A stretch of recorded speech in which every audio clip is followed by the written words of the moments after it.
Good evening, sports fans. Welcome to another edition of the Daily Deuce. I'm Gary Graves in Kentucky, and in Maryland, my good friend, esteemed colleague, John Webster. How are you, John? Hey, Gary, how you doing, man? What's going on? Just on assignment this evening, chasing down a game between Florida and Kentucky coming up this weekend. So, yep, I'm on locale and, just trying to get the story. That's great, man. I'm jealous. I wish I was where you are, man. That's going to be a great game this weekend, man. You're going to have a lot of fun, and best of luck to the Wildcats. All right, thank you. They appreciate it. I'm sure the Gators are probably watching this too and wondering, who is this John Webster guy?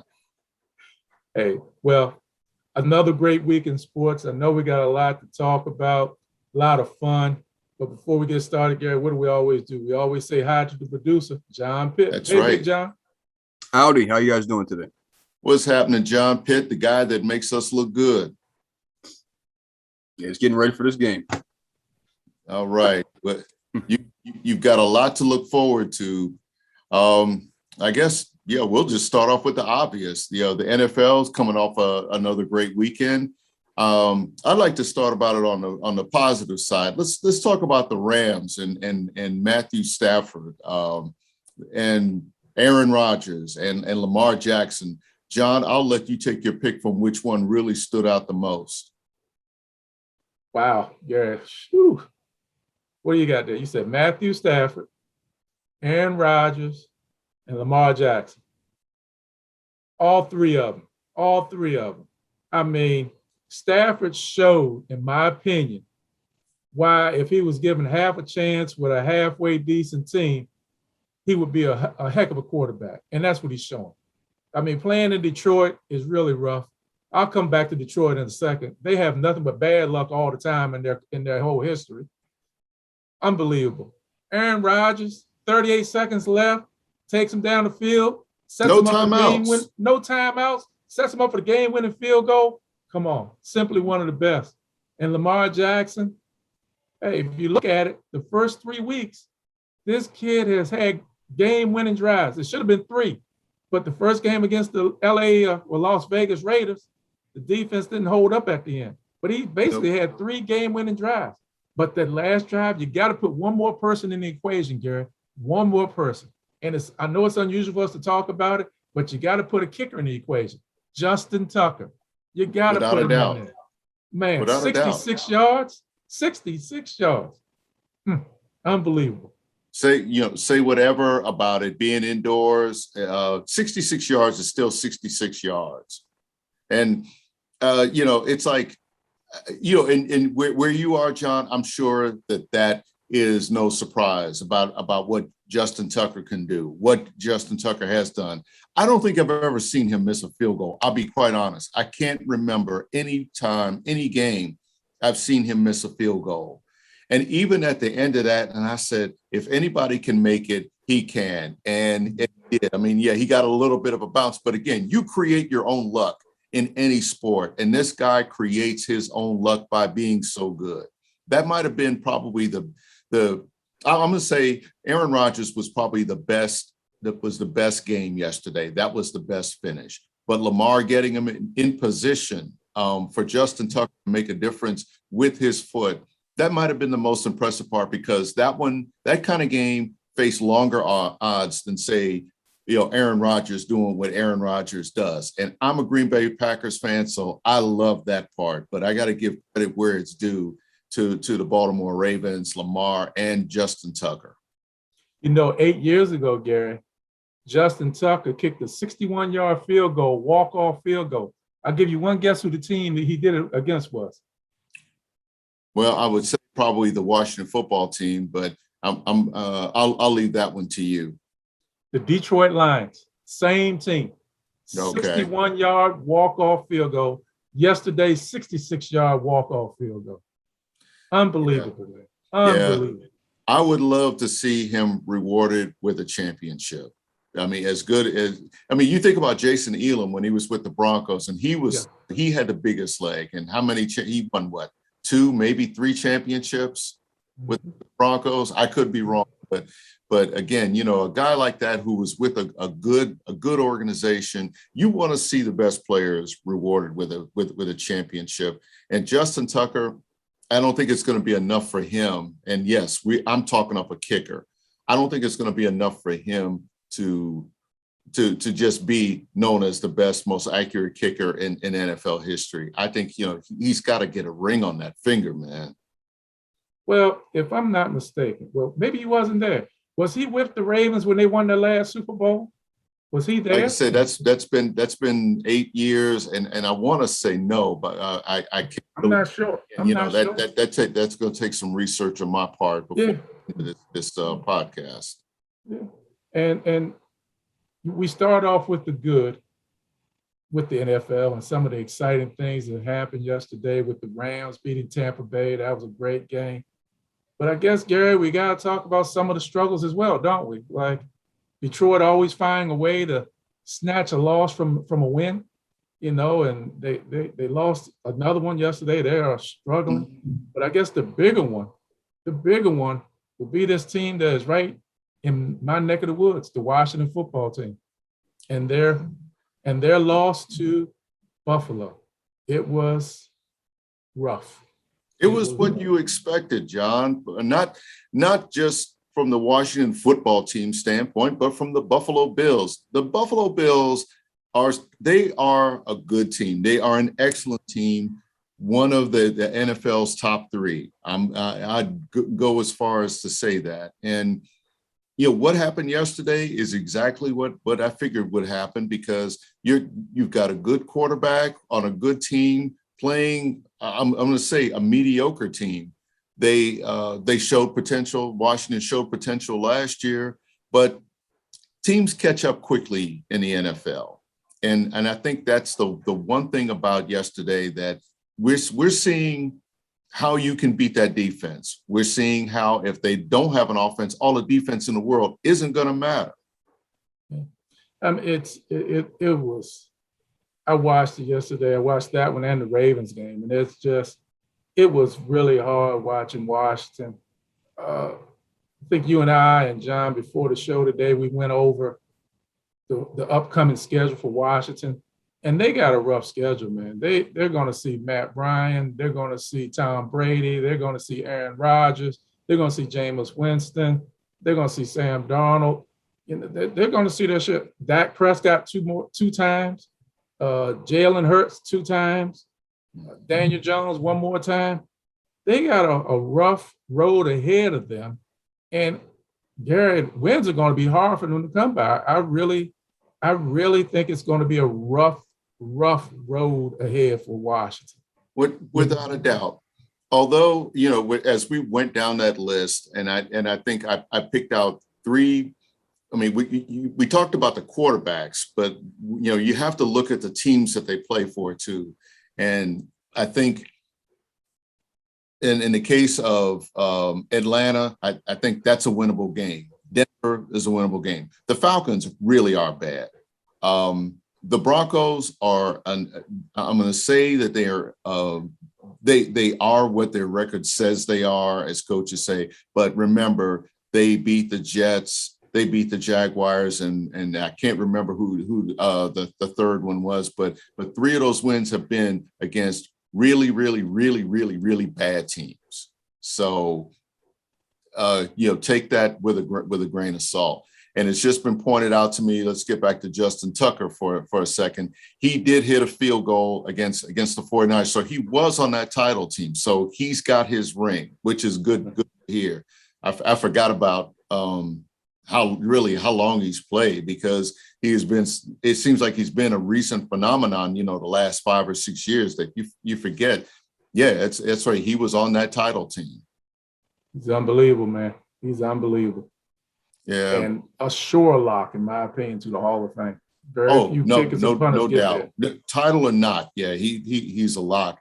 And again, I'd love to see his consistency. His numbers for consistency have got to be the best of all time. And John, I mean, we think about some of the kickers that we saw coming up who were automatic. Jan Stenerud, Garo Yepremian. Forget about Super Bowl 7. I mean, Morton Anderson, Gary Anderson. I mean, there are just so many, but Justin Tucker is just ridiculous. He's in a class all of his own. Yeah. You know what he Before we move- reminds me of? You know what he reminds me of? Who's that? Justin Tucker, as a place kicker, is in a league all of his own.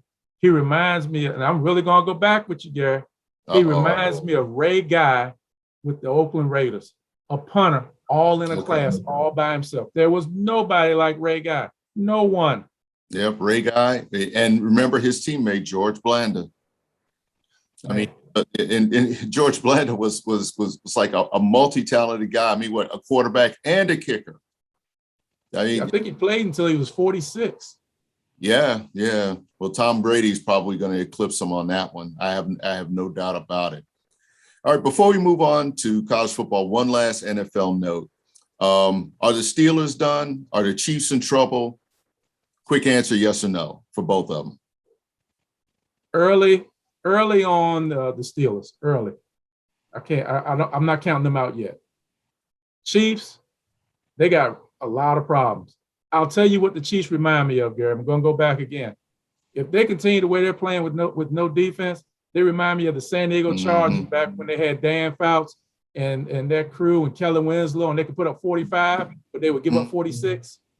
That's what they remind me of. Yeah, exactly. That's what I'm thinking. All right, college football. In a weekend where, I mean, again, the ranked teams are falling off the map. But one that is still on the ranked map, but almost falling out of the top 25, the Clemson Tigers. They lost in double overtime to NC State. That was a winnable game, obviously, for both teams, and NC State came away with it. Their fans stormed the field. But for Clemson, and I'm seeing people throw dirt on the Tigers now and say their reign is over. Oh, their reign is over in the ACC for this year. But who didn't expect that when you lose Trevor Lawrence and Travis Etienne? I mean, you lose two players of that caliber from a dynasty that got you to no less than 3 national championship games. There's going to be a fall off there, period. So I'm less surprised by that. I am more surprised by the way that they have lost games this year. But again, I'm not quite ready to count Clemson out as a contender, as an eventual contender, because it's just part of the transition. For the ACC, I think it opens the door for a new champion, whoever steps up, and it's probably going to be a team with 2 losses just because it is the ACC. But in terms of Clemson, I think, they're not going to make the playoffs. Nobody, they still have a bunch of tough games left, including one here in Louisville. And say whatever, but again, Louisville is 3-1. They're coming off a couple of really what I consider gutsy wins against Louisville and UCF. And again, NC State, North Carolina, those teams might be the class of the ACC right now. And it's just a matter of time, I'd say, that somebody was going to topple Clemson. Well, you bring up some very good points, Gary. I think as far as the college football playoff, they're eliminated. They're done for this year. 2 losses, they're not going to get in. But as far as the ACC, I'm not putting any dirt on them yet. I think they still can make some noise in the ACC. I think they can still play in a New Year's Day bowl game, Gary, to be honest with you. Yeah, they're a New Year's Six capable team. There's no doubt about it. And it's early in the season. Yeah, I know they're not playing in the Final Four. They're not in the college football playoff. That's going to be for somebody else. But counting them out in the ACC, that's a little bit too early, my friend. A little bit too early, whoever's doing it. Yeah. The other one, and I was thinking when we were putting a mix together, a team that I thought had a chance to be in the playoff, Texas A&M. I mean, they took a loss that I didn't expect, and again, that's another thing about college football this year, that anybody can pretty much beat anybody unless that team is Alabama. And like I think we had in our discussion, This just in, Alabama is still Alabama. They might wobble, but they do not fall down. They do face us this weekend at Ole Miss. That's a border battle. It's, I mean, it's a I don't want to say a blood war or anything else like that, anything gory like that, but it is a rivalry, and from the sense that Ole Miss is back now with Lane Kiffin. They're unbeaten and ranked. They could beat Alabama, but until somebody does beat Alabama, again, that is still who you got to knock off. Well, that's going to be an interesting game this week. I think they are playing in Alabama because I think last year the game was in Mississippi. So, I mean, I think it's going to be a track meet. I really don't know if Alabama has enough to slow down Mississippi. I think they have enough to beat them, but to slow them down, I mean, their wideouts are really tough. They got a lot of speed, and Lane Kiffin is one heck of a play caller, and it's gonna be a duty and a job for Alabama to get through that game. So we'll see. And you still got Georgia over there in the SEC. That's a tough conference, man. That's really tough. And Arkansas showed on Saturday when they beat Texas A&M. They're nobody to forget about. They are tough. They're going to be somebody to be spoken about later on this season. All right. Now, I'm going to wrap up college football talking about your team, Notre Dame, and Brian Kelly's achievement. He won his 106th game to surpass none other than the immortal, inimitable, legendary Newt Rockne. And John, when you speak of Brian Kelly, please speak well. Well, congratulations to Coach Kelly. He now is the all-time winningest coach in Notre Dame history. He passed the great Newt Rockne. Third on that list is Lou Holtz. But, to win as many games as Coach Kelly has won, it takes a lot of effort. He's done a really good job with Notre Dame. Got a hard game this week coming up, Gary. They got to play against Cincinnati. Cincinnati is in the top 10. So the good thing is that game is in South Bend, and you know what happens in South Bend with the echoes and the leprechauns and everything. And, it's a great feeling to be in South Bend for a big game, man. Yeah. I mean, it's going to be a challenge for Notre Dame. Notre Dame, to their credit, they do not play very many easy games. I think you have to put some things in context with Kelly in that regard. We know who your hero is. We know who your two heroes are. One of them, his last name is Parsegian. But Brian Kelly, in this era, I think he has kept them relevant at a time when they were dangerously close to becoming irrelevant. Lou Holtz brought them back from when they were really, truly irrelevant and made them a player again. I do think at some point he's going to break through. I really do believe that. You're going to be insufferable as all get out if that happens. I'm prepared for that. Just like I'm prepared for John Pitt becoming insufferable if Dallas wins the Super Bowl. Hey, but Gary, look, Notre Dame is a very, very important piece to NCAA sports, NCAA football. Oh, here we go. Every game, every week, wherever we go to, it's that team's biggest game. It's their homecoming. When they see the Fighting Irish come in, we bring the crowds, we bring the food, we bring the excitement. It's Notre Dame football. That's all anybody thinks about. When Notre Dame is relevant, it makes everything better in college football. Love us or hate us, we make it relevant. Okay, on to baseball. That last ad was paid for by University of Notre Dame from a guy who didn't go to Notre Dame.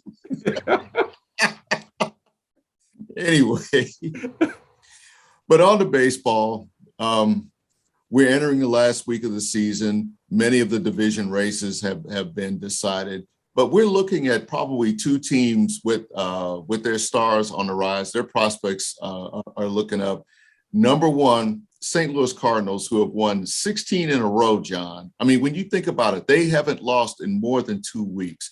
in September during a pennant race, which is very, very hard to do. And yet here they are. They're not, and the best that they can hope for is being one of the wild card teams in the playoffs. But still, John, 16 in a row in September. That's impressive. No matter how you slice it. It's really impressive. I'll just digress for 1 second. I wish I had a team that could win 16 games in 3 months, Gary. Orioles, but anyway. Wait a minute. I thought they did, John. Let's go back to past episodes where, you said that they were going to go on a 37-game winning streak. Anyway, St. Louis Cardinals. St. Louis Cardinals they are a juggernaut. And, the unfortunate thing, like you say, Gary, they're going to end up in a wild card situation. So it's going to be a 1-game elimination. And I don't know, it's going to be the Giants or the Dodgers. They're still battling back and forth. I don't know. It's hard to say.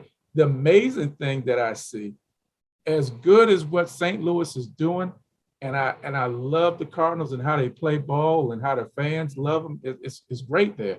But the best baseball city. And I'm saying that even with the New York.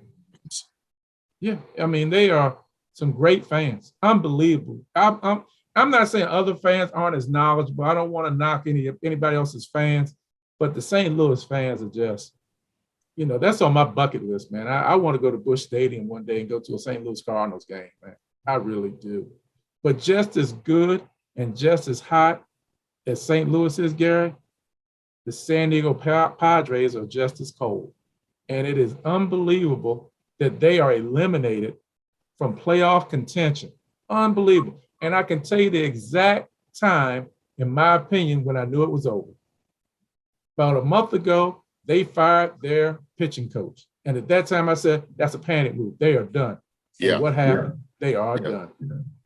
Completely done. Sad, sad, sad, because they put a lot of money in there and they couldn't pull it together. They were rolling for a while. Matter of fact, you and I were talking about them and the Dodgers battling back and forth for first and second place. But, but as you look at the overall landscape now in the National League, it's Cardinals are going to be in there probably. San Francisco, LA, they probably will be in there. You don't know which one will be first and which one will be second. I think Atlanta's still controlling the National League East. Yeah, so they're still in control of their destiny there. And the Milwaukee Brewers, oh man, as hot as the St. Louis Cardinals are, they still can't catch Milwaukee. And that's saying something. That's saying something, because Milwaukee is, they got Vince, not Vince Kane, but what's it, Kane? I can't remember his first name. Kane in center field and Yelich. Oh, Lorenzo Kane. Lorenzo Kane and Yelich and what's the reliever's name? Hayden? Yeah. Josh Hayden? Yeah. Oh man, they're tough. They are tough. Yeah. Now over in the American League, let's not forget those New York Yankees. Speaking of a hot team, they're coming off what I would consider kind of like the modern day equivalent of the Boston Massacre, if you remember that in 1978, which to me, in terms of pennant races, that might have been the best one ever in my view. But granted, what happened this weekend in sweeping the Red Sox in Boston, as impressive as that is, you have to remember the best that they can get out of that is the wild card spot in the East, in the American League, because Tampa Bay has been so good. That said, the Yankees doing what they did. It was probably about a month ago, John, when we discussed on a previous episode how the Yankees looked dead and buried because the Red Sox were hot, the Yankees were not. And it was like they were sinking like a stone in the Chesapeake Bay. Here they are. They're a game up on the Red Sox entering the final week. That one could go in any way. But again, it's one of those things where they could end up knocking the Red Sox out of the wild card. And that would be really sweet vindication. And a team that carries that kind of momentum into the postseason is a force to be reckoned with, which is why I say, for all we've said about all the division winners, that a team like the St. Louis Cardinals they are not, that's more of an indication of how they're playing now. Case in point, 2 years ago, the Washington Nationals, my Washington Nationals, not your Washington Nationals, but again, as bad as they looked in May, and I think they won something like 64 out of like their final 90 something games. It's how you're playing going into the playoffs, and I would not bet against the Cardinals or the Yankees at this point based on how they're playing. Gary, I agree with you. They're both tough teams, but the one thing that scares me, this one game playoff. One game, everything riding on one game, anything can happen. Yeah. Anything can happen. That 16-game winning streak can go right out the window in a one-game playoff. Yep. And I just that really scares me. It really scares me with these one-game playoffs. I enjoy them. I think they're important, but they scare me. Yeah. Well, kind of lost in the shuffle with college football, NFL, and baseball was really a resounding win for the U.S. Ryder Cup team over Europe. And, again, I'm going to be honest, golf is not my expertise. I pay attention to the majors. And of course, I pay attention when it's Tiger Woods or Phil Mickelson. But this Ryder Cup team, this bunch of youngins, they ran a table on Europe this weekend. That's impressive for a number of reasons, because it looked like Europe was not going to lose at all anytime soon. And, Team USA put it on them, and they put it on them early.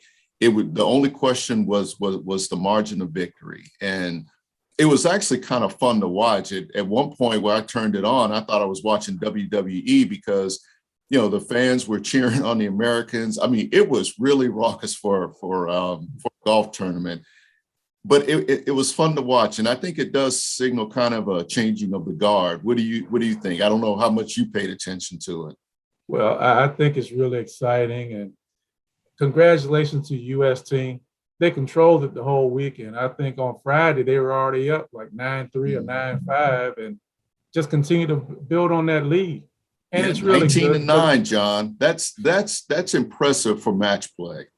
Yeah, and there have been years in the Ryder Cup the United States has struggled and not brought the championship home, but I feel really good. I'm glad they won. I think it's something to continue to build on, and you got some young kids coming up in golf that are really exciting, and you saw it this past weekend at the Ryder Cup. Yeah. It was so convincing. You had rivals like Brooks Koepka and Bryson DeChambeau, burying the hatchet, which I never thought would hapen. I don't even know. How long will that last, Gary? Well, yeah. Yeah. That was one of those cases you had to think about the team as opposed to your, I guess to say your rivalry, but the fact that they could put that aside and play together, I think it was impressive. It was kind of fun to watch, but that, I think that might've been the most surprising thing about it. And again, that's why you watch things like the President's Cup and Ryder Cup, even though, again, it's every 2 years thing, but you never know what you're going to expect because, Europe has had its, internecine battles as well over the years, but again, that was something I never thought I would see watching the Ryder Cup, just how dominant the U.S. could be if they put it all together. Everything went their way. In that format. Yeah. Yeah. So, Piers, we do have a question this week. And, we don't get too many that are involved like this. So, John Pitt, take it away. What do we got? All right. So this week we got Ed from Montgomery Village. And it's more of a statement. He says there should be a rule in the NFL bylaws set up, whereas if an NFL owner within a 10-year period averages a 500 or below winning percentage, that owner should be forced to sell the team. Please share your thoughts. John, I'm going to let you lead off with that because I have some thoughts on that. That's most likely a Washington football team fan, but I'm not sure about it. No, it isn't. And that's why I said, but I want to hear John's take on it first. One, I'll say that's really an in-depth statement, question to give thought about. I really appreciate that. Unfortunately, right now, as times are set, it wouldn't happen. But doggone, if it could, Gary, there are some teams in the NFL, not just the Washington football team, but there's some other teams that in a 10-year period have not been 500 that should switch ownership. Cleveland Browns, that would be one. Let's see, who else do we have? Tampa Bay Buccaneers. Tampa Bay Buccaneers under Hugh Culverhouse, who were historically bad for years and years, but turned the biggest profit. Why? Because they had low overhead and they got that TV money. They were real competitive. I covered them for about 5 years, during the 90s. And yeah, the best that they could do in any of those years were maybe 7-9, 6-10, never competitive. All of a sudden, they changed their uniform, they changed ownership, and here they are. I mean, and again, make no mistake, they've had their number of bad years as well. I understand the sentiment of the question because, the Washington football team hasn't been relative for much of the 20 years under the current ownership. Yeah. And I don't know if or when they will become competitive in terms of winning a Super Bowl, contending for a Super Bowl. That's a team, as much as I love them, I mean, I grew up with them, but that's a team that sells hope the same way the Chicago Cubs sold hope to their fans for a number of years until recently. And that's the thing. I don't think that any organization or any entity such as the NFL should compel a team to sell for not being competitive. I mean, they have every chance to make them competitive. I mean, let's face it. There's just some bad ownership in pro sports, and particularly in the NFL. It's frustrating rather, as it is for Washington football fans. As easy as it might be to say, sell the team, compel him to sell the team, that's not quite the answer. Because remember, Jack Kent Cooke faced kind of the same questions at times when the Redskins stopped being contenders. And, it just became kind of a thing after he passed where where the family, some of the family squabbles led to the sale of that team and where we are right now. But I don't know if the NFL can do that. I don't think that. Go ahead, Gary. I cut you off. I'm sorry. Go ahead. No, I'm done. But I agree with you. I don't know if the NFL could do that.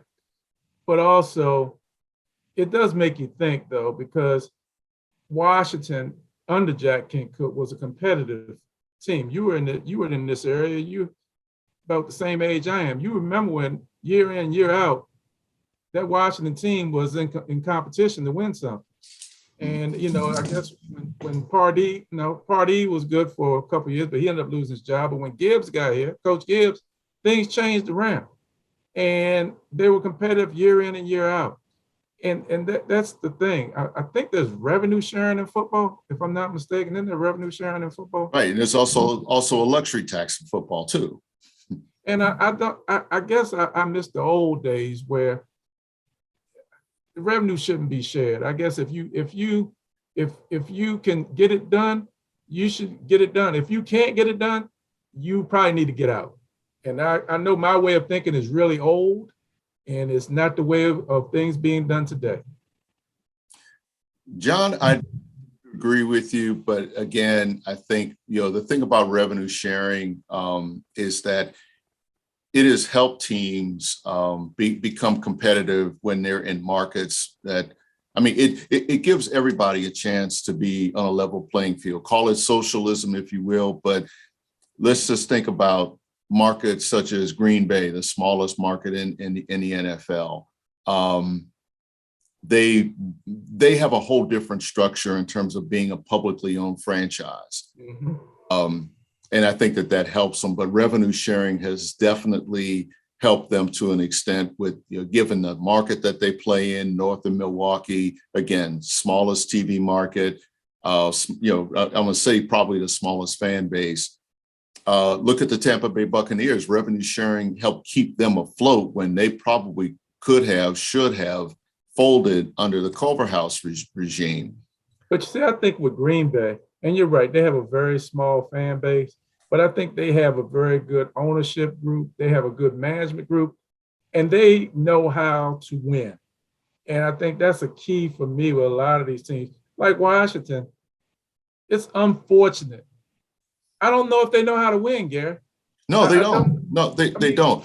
But the thing about this, about Rivera, is that he's getting players in that want to win football games, as opposed to, say, just get paid. That was the problem, where the ownership was just throwing money around, and I can run off a whole bunch of names of guys who, in my opinion, stole money from the Washington football team.